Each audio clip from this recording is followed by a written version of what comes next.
ይኸውላችሁ በህይወታችሁ ውስጥም ወይም ደግሞ በጓደኞቻችሁ ወይም በሰው ብቻ በየትኛውም ቦታ መጥፎ ነገር የሚያደርግ ሰው እየተበራከተ ከመጣ ብዙ አትገረሙ።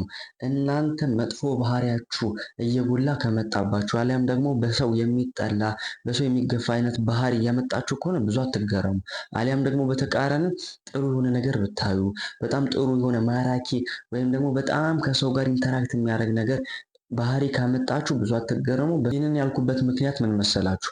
አንድ የሆነ የአእምሮ አሰራር አለ።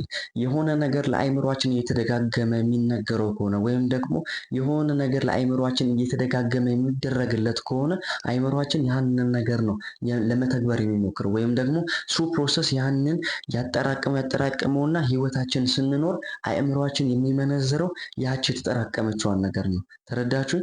ስለዚህ የሆነ መጥፎ ነገር የምትደጋግሙ ከሆነ ወይም ደግሞ መጥፎ ቦታ የምትውሉ ከሆነ መጥፎ ነገር ኮንሱም የምታደርጉ ከሆነ እመኑኝ አእምሯችሁ የሚመዘገበው መጥፎ ነው። ለምሳሌ ስድብ የምታዘወትሩ ከሆነ በጣም ጥሩ ያልሆነ ነገር የምንላቸው ነገሮች አሉ አይደለ? አዋዋላችን ራሱ ሱስም ሊሆን ይችላል። ኤቭሪቲንግ ምንም ብቻ ጥሩ ይህን ነውር የምንለውን ነገር እየተደጋግመን የምናደርገው ከሆነ እመኑኝ አእምሯችን ያንን ነገር የመዘገበውና ህይወታችን ላይ አሁን የምንኖረው መጥፎ የተባለውን ህይወት ይሰጠናል ማለት ነው። በተቃራኒ ደግሞ ይሄ ጥሩ ጥሩ የሚለውን ነገር ወይም ደግሞ ይሄ በጣም በሰው ዘንድ አፕሪሼት የሚደረገውን ባህሪ እኛ እየኖርነው ከሆነ እመኑኝ አዋዋላችን ጥሩ ቦታ ስለሆነ ኮንሱም የምናደርገው ጥሩ ቦታ ጥሩ ነገር ስለሆነ የምንሰማው ጥሩ ነገር ስለሆነ የምናየው ጥሩ ነገር ስለሆነ አእምሯችን ይሄ ጥሩ ወይም መልካም የሚባለውን ሴቭ ያደርጓል። ከዛም በኋላ ስንኖር ህይወታችን ላይ ስንኖር የሚመነዘሩት ነገሮች ወይም ደግሞ የምንኖራቸው ነገሮች ጥሩ